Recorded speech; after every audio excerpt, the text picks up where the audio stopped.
Buen día, hice esta píldora para recordar algunas cosas que venimos trabajando en programación orientada a objetos, suponiendo que nos toca hacer un programa que haga operaciones sucesivas de suma y resta.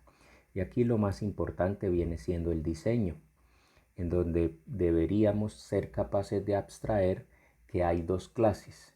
Una clase main que tiene un método main y que va a agregar las operaciones que estarían en una clase que voy a llamar operación.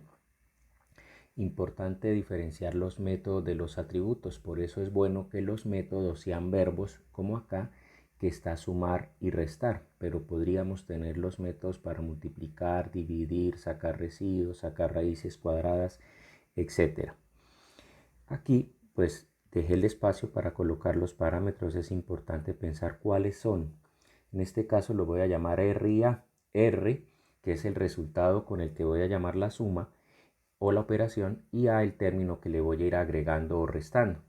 Y en main voy a crear un objeto ahí muy importante. El objeto se llama O y es de la clase operación, por eso es que surge la agregación. Voy a colocar un while en mi método main para que mientras el operador que yo haya indicado sea permitido, ingrese a ese while y vaya pidiendo el término. Ahí me faltó. Y si el término es 1, llame al método sumar. Y si el método, perdón, si la operación es 2, si el término es 2, llame a la operación restar. No lo quise hacer con switch, lo hice con if. Y ahí imprimiría y volvería a pedir el operador para que mientras sea permitido vaya haciendo operaciones sucesivas. Me faltó entre el while y el if el espacio para pedir el término. Aquí es importante pensar cuándo llamo a sumar, cuándo llamo a restar. Y como es orientado a objetos, lo tengo que llamar con el objeto punto algo, que sale con el control barra espaciadora, que es la ayuda que me ofrece NetBeans. Aquí tendríamos que pensar en ese diagrama de flujo en cómo el OP, que es el operador, va a permitir o que ingrese al while o que se salga. Y tengo que ir mostrando el resultado después de cada operación. Entonces observemos que voy a pedir ahí el término que quiero operar, que en el método lo llamé A, pero no se puede o no se debe llamar igual en main. Entonces ese resultado en main lo voy a llamar RSL, no está en el diagrama porque es una variable del método main, lo voy a inicializar en 0 y cuando el usuario diga en el operador 1 y el término 3, pues lo va a ir sumando. 0 más 3, 3. Luego dice una resta, por ejemplo, menos 1 le va a dar 2. Aquí esperen un momentico a que vean el código para que me entiendan por qué el operador lo pongo numérico. Pero es importante abstraer mi diagrama. Voy a crear un nuevo proyecto y lo voy a crear con un nombre adecuado. Pues este no era el ejercicio en el que vamos, pero lo voy a llamar 02 porque ya ahí es el otro video, el 00 y el 01 ya lo deben tener, pero podrían repasarlo. Y aquí tengo que lo voy a llamar calculador. Entonces ese calculadora voy a crear una nueva clase que es la que está en el diagrama, que en este caso pues es la clase operación. El nombre de la clase debería ir en singular iniciando con mayúscula. Voy a quitar lo que no necesito, eso ya lo había dicho. Y voy a colocar un método, en este caso solamente el método sumar, para irlo construyendo poco a poco y poder ir revisando si me está funcionando. Entonces ahí debo pensar en los parámetros. No empiezo a programar sin haber hecho el análisis y sin haber hecho el diseño, así sea en mi cabeza. Ahí tengo los dos atributos y pues lo único que va a hacer es una suma y retornar el resultado. Entonces tiene un 0 más 3, debería devolver un 3, más 5, debería volver un 8 y así sucesivamente. Eso lo debo pensar. Ahí pues los errores que pueda tener, si el método devuelve un entero, pues es un entero. Ahí importante que empiecen a desarrollar la habilidad para quitar errores. Me voy a ir a main y voy a quitar también por ahora los comentarios que no considero necesarios. Y aquí es donde tengo que tener en cuenta el diagrama de flujo que pensé para main, que en este caso pues es el while que valida que la operación sea 1 o 2. En este caso voy a poner menor que 4, pero debí colocar mayor que 0 y menor que 4, suponiendo que 1 sea suma, 2 sea resta, 3 sea multiplicación, 4 sea división. Y debo construir el objeto, instanciar el objeto. En este caso pues el objeto es hijo de la clase operación, hijo no, instancia de la clase operación, y lo voy a llamar O. Entonces ahí pues me sale un error porque no he terminado la instrucción y no tengo el método constructor. Toda clase debe tener su método constructor. Pero recuerden que NetBeans o cualquier entorno, prácticamente todos lo hacen de manera automática. Entonces voy a ir a crear el método constructor en insertar código y voy a crearlo sin atributos. En este caso pues no le he definido atributos a la clase. Y voy a main, ya no tengo el error, y voy a crear los diferentes atributos, perdón, variables del método.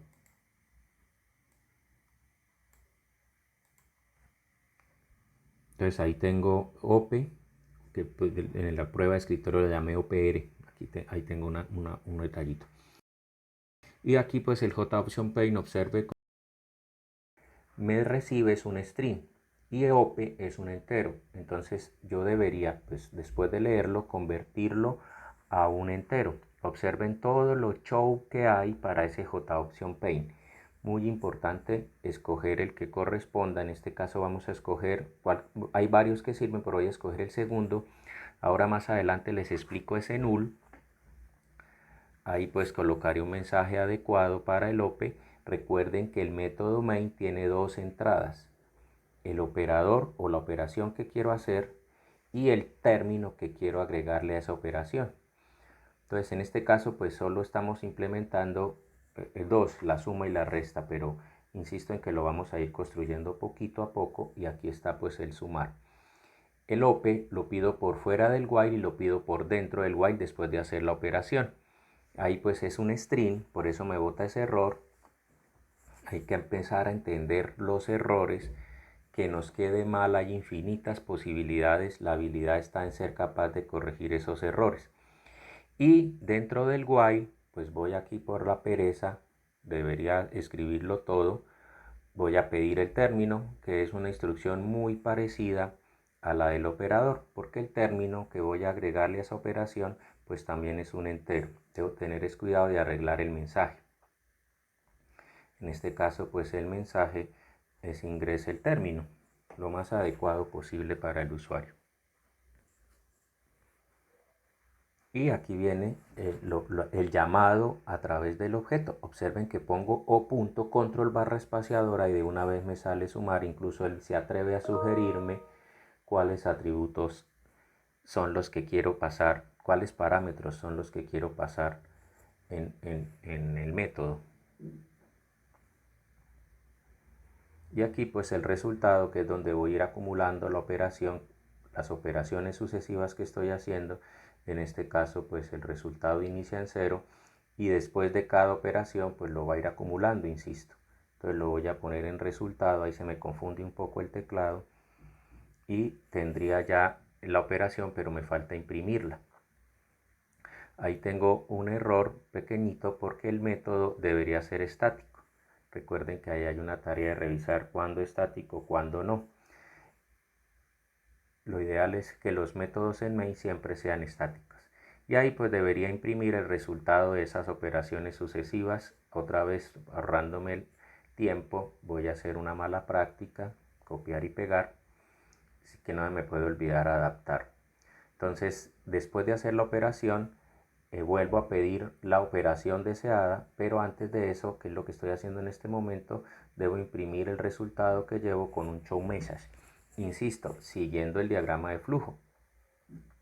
Ahí hay una palabra que quiero por favor que la trabajen mucho, que es la de coherencia. Aquí deberían devolverse al diagrama de clases o deberían haberlo pintado en sus apuntes. Es el mapa a seguir para revisar si estoy construyendo de acuerdo a lo diseñado. Ahí voy a correr mi programa, por ahora solo hace sumas. Entonces ahí estaría, ingresa la operación, está en 0, voy a hacer una suma, 0 más 3 pues da 3, voy a hacer otra suma, 3 más 4 me da 7 y ahí termino. Quise terminar porque puse un operador no adecuado. Ahí voy a agregar otra operación, en este caso la resta. Imagínense cómo debería ser la operación restar. Vamos a tener métodos más adelante mucho más complicados. Pues es simplemente el menos igual a, y ya podría llamar ese método de main. Entonces ya puedo hacer sumas o puedo hacer restas. Aquí es donde debería empezar a colocar el if que tenía ya al otro lado. Y debería validar este while que mientras sea mayor que 0 y menor que 3. Es decir, solo tengo la operación 1 y 2.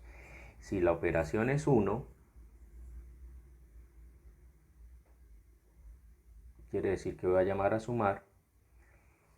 Pilas con los paréntesis, buena práctica. Y si la operación es 2, voy a llamar a restar, que podría ser un switch, pero en Python no está, entonces ahí para hacerlo un poco más universal. Y pilas con no adaptar, ¿no? Porque una cosa es sumar, otra cosa es restar, tengo que hacer el arreglo. Ahí pues podría seguir imprimiendo el resultado o podría acumularlo. Vamos a conocer las variables de tipo string. Voy a correrlo primero para ver si hasta ahí voy bien. Debería yo estar seguro que voy bien. Fíjense que voy mal, me faltó arreglar el menú. Entonces de paso pues les explico la variable string con el menú, que observen que está en dos partes, en la línea 10 y en la línea 18. Entonces a eso lo voy a llamar mejor menú, lo voy a cortar y lo voy a colocar en una variable de tipo string, que por buena práctica en una parte se define, en otra parte se asigna. Podría haber sido variable de la clase, pero la coloqué como variable del método, por lo tanto no sale en el diagrama de clases. Y la pongo en las dos partes que se necesita. Lo voy a correr el programa y observen que me sale el menú que tengo en una variable. Ahí voy a hacer la operación 0 más 4 menos 2, pues me da 2. Y ahí podría seguir operando, pero voy a salirme. El resultado pues se ve muy raro, muy feo, muy simple con ese solo resultado, con ese solo valor. Entonces voy a colocar una cadena que me vaya mostrando la lista sucesiva de operaciones que estoy haciendo. Piensen cómo lo harían en el diagrama de flujo. En este caso pues voy a colocar una cadena. Ahí debería tener cuidado con el estándar. Voy a mostrarles un error pequeñito en el estándar, que voy a iniciar vacía. Piensen cómo sería con comilla doble, comilla sencilla no me sirve.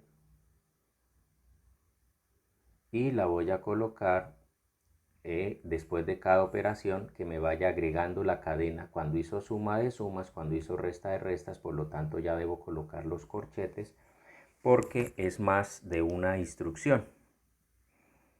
Entonces ahí colocaría la instrucción de que me le pegue a la cadena que arrancó vacía lo que hizo. En este caso pues que le pegue que hizo una suma con cuál término, o que hizo una resta con cuál término.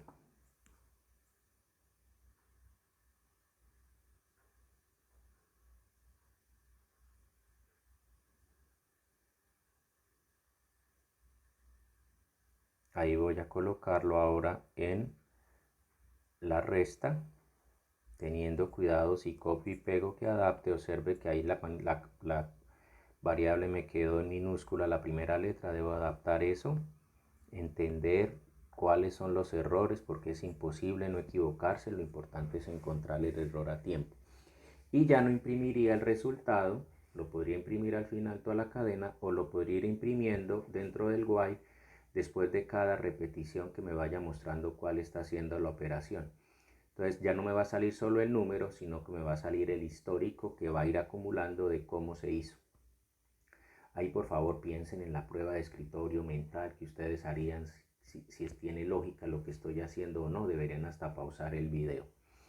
Voy a hacer 0 más 3, pues 3 es igual a más 3. Ahí tengo un error pequeñito, porque me quedó mal la cadena que armé en la primera iteración.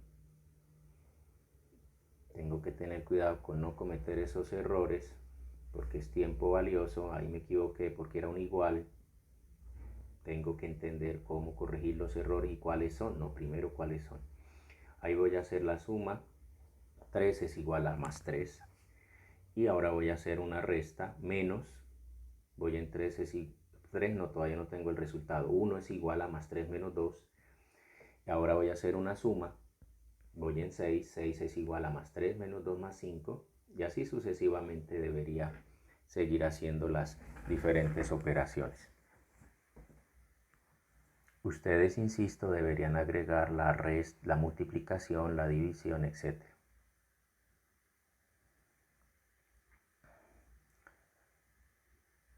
Ahí deberían corregir también esa parte y observen entonces cómo tengo los dos ejercicios. Ahí, para los que se han hecho la pregunta de la interfaz y de los dos main, pues voy a crear un JFrame. Eso no es de esta materia, pero algunos se inquietan por no ver interfaz gráfica, y además yo les había dicho que les iba a explicar el JOption Paint, que es ese null. Aquí creo un JFrame. Por defecto el JFrame es el programa principal también. Tendré un método principal y dentro del JFrame voy a insertar de la paleta la opción de un botón. Y el JFrame, observen el código, tengo diseño y código, tiene muchos métodos por defecto. Ahí está el constructor del JFrame. Ahí hay un código que no debería tocar, solo estoy quitando los comentarios, y también tiene el main. Y abajo del main, pues la inicializador de los elementos visuales. Voy a agregar el objeto, a instanciar el objeto en esa línea 6, y voy a copiar mi main. El main que tenía antes se lo voy a asignar al botón. Eso es muy rápido lo estoy haciendo, es mucha información, pero solo para aquellos que están preocupados porque no hay interfaz gráfica. La interfaz gráfica viene después, pero quería hacer aquí el ejemplo de que si lo hacemos sin interfaz gráfica, después es muy fácil hacerlo con interfaz. Observen que solo instancié el objeto y copié el método main. Ahí observen donde me sale ese JOption Paint, no sale sobre el JFrame porque no tiene padre. Ahí lo cambio por this. Este es el padre es este que lo llama. El JOption Paint debe salir sobre este. Eso lo deben ir manejando. Y cuando corra nuevamente mi programa, pues cuando le dé clic al botón, ya va a salir el JOption Paint sobre el formulario que lo llamó. Ahí me faltó un this en esa salida, voy a arreglarlo. No solo copia el puesto, también copia los atributos. Por ejemplo, si le había cambiado el color, si le había puesto un título, pero insisto, eso viene después. Y aquí voy a agregar de la paleta de posibilidades que me ofrece el JOption Paint. Entre todas esas opciones yo debo empezar a saber, en eso que les decía que es como una gran tienda en la que debo saber qué comprar. Voy a agregar un text area para ir imprimiendo ahí las respuestas o la histórico de los resultados que estoy haciendo. Entonces ese JOption Paint lo voy a reemplazar por ese elemento. Ahí pues me equivoqué en clic. Voy a buscarle el nombre. Observe todas las características que tiene. Yo la podría poner flotante o la puedo poner en mi panel. Y se llama JTextArea. Entonces desde ahí la debería llamar en el código, o debería cambiarle el nombre, solo que no lo voy a hacer por ahora. Y ya no voy a mostrar las salidas dentro del JOption Paint, sino que las voy a mostrar, las voy a agregarle filas a ese text area. Hay mucho por contar ahí en Java, pero incluso en cualquier entorno gráfico. Pero por ahora, mire todos los métodos que hay. Por ahora solo vamos a usar el append, que no lo veo. Ahí está el append y voy a ir agregando la cadena. Como después de cada iteración de ese while voy a ir agregando la cadena. Insisto, deberían estar pensando en el diagrama de flujo. Ahí voy a correr la operación. Pude haber hecho una entrada también para la operación, un botón para sumar, un botón para restar. Pero aquí lo voy a hacer a mano y observen lo que me está creando en el JTextArea. Me faltó darle un salto de línea. Permítanme un segundito. Me voy al código, no debería haber cometido ese error. Aquí es igual que C++ o similar, porque es hijo de C++. Debo agregar un /n para que después de cada iteración, insisto, piensen en el diagrama de flujo que hay en su mente o que tienen en los apuntes, ese igual que pintaba al principio del video. tengo que pensar cómo va a ir saliendo y se me olvidó el salto de línea. Ahí pues eso pudo ser una entrada fuera de J Option Paint. Ahí acabo de hacer la suma, observen, la operación me está dando el resultado, hice la resta, voy haciendo las diferentes operaciones y me va construyendo ahí el histórico de cómo se fue haciendo esa calculadora sucesiva. Pero insisto, no se desgasten ahorita con el entorno gráfico. Desgástense o estudien mucho la lógica de la operación, la lógica de la organización a la que le están construyendo software. Ahí pues estoy haciendo las operaciones sucesivas, observen que me sale. Es muy importante que repasen esto, por favor, porque nos estamos atrasando ya en vectores. Es importante que trabajen NetBeans, que se estrellen, que cometan errores, porque el ejercicio que teníamos que empezar a hacer es con vectores. Observen este diagrama de clases de una persona, muy parecido al de ahorita, solo que ahora es persona, que es agregada desde main, y observen persona. Tiene 4 atributos, el nombre, el apellido, y tiene un método nuevo. El toString ya lo habíamos visto, pero tiene ese método nuevo llamado persona. Va a devolver toda la persona, es decir, devuelve todo el objeto. Ahí es donde hay encapsulamiento y aquí deberían hacer otra pausa para pensar eso. Observen que en la clase main tengo el método main que construye la persona y agrego algo nuevo también, que es el calendario, para obtener del sistema el año, porque quiero comparar o calcular si esa persona es mayor de edad o no. Y no le puedo preguntar la edad, porque si lo corro dentro de 5 años ya va a ser diferente la edad. Yo le pregunto la fecha de nacimiento y quiero hacer ese cálculo en ese método, perdón, en ese código que debería ser un método. Ahí me está diciendo por la fecha de nacimiento que tiene esa persona y la fecha del computador que esa persona es mayor. Pero deberíamos estar en vectores. Observen por favor el main que acaba de aparecer. Aquí deberían hacer pausa y devolverse un poquito, porque aquí ya hay 3 personas, P0, P1 y P2. Y además el método es mayor de edad, perdón, lo que es mayor de edad ahora es un método, que lo estoy llamando dentro de ese for y me está retornando 1 o 0, 1 si es mayor, 0 si es menor, para en ese grupo de personas, en este caso fijas, que son 3, me determine si son mayores, cuántas son mayores y cuántas son menores. Puedo hacer un método para que en un grupo de personas me diga cuáles son del género 1, del género 2, etc. Porque ya empezamos a manejar listas o conjuntos de objetos que por ahora son arreglos, P0, P1 y P2. Y observen las personas como las creé. Instancié, debería haberlas instanciado por teclado, no estáticas, no fijas. Y ahí corro el programa y observe que me dice que 2 son mayores de edad y 1 son menores. Y saca la fecha del sistema. La fecha de nacimiento se la pide al usuario, en este caso la puso a mano, pero la otra fecha con la que compara para saber si es mayor de edad o no, la busca en el sistema. Ahí pues estoy imprimiendo, observen que el primer objeto lo imprimo con el toString, el segundo objeto imprimo el atributo, el tercer objeto debo imprimirlo con el método persona, getPersona, no con el método punto apellido. Ahí tengo un error, las dos personas se llaman igual. Ahí está el error, en la omisión, porque observen que apellido lo tengo público. Apellido no debería ser público. Los atributos todos deberían ser privados y si quiero obtener el valor del atributo debería ser con un método. Observen que hace un momento me corría y ahora cuando lanzo el programa, cuando lo ejecuto me bota un error. Ahí está, porque estoy buscando el valor de un atributo que es privado. No debería buscar valores de los atributos. Debería tener los get que me devuelvan los valores de los atributos. En este caso voy a crear solo el apellido para que me devuelva valores de los atributos, no buscar el atributo directamente. Ahí pues corrijo ese error, aunque insisto me faltó usar el getPersona que me devuelve la persona completa. Es muy importante porque después una clase no main va a llamar un objeto completo. Debe haber un método que me devuelva el completo y es una de las claves de esta programación orientada a objetos, el encapsulamiento. Muchas gracias, espero lo revisen.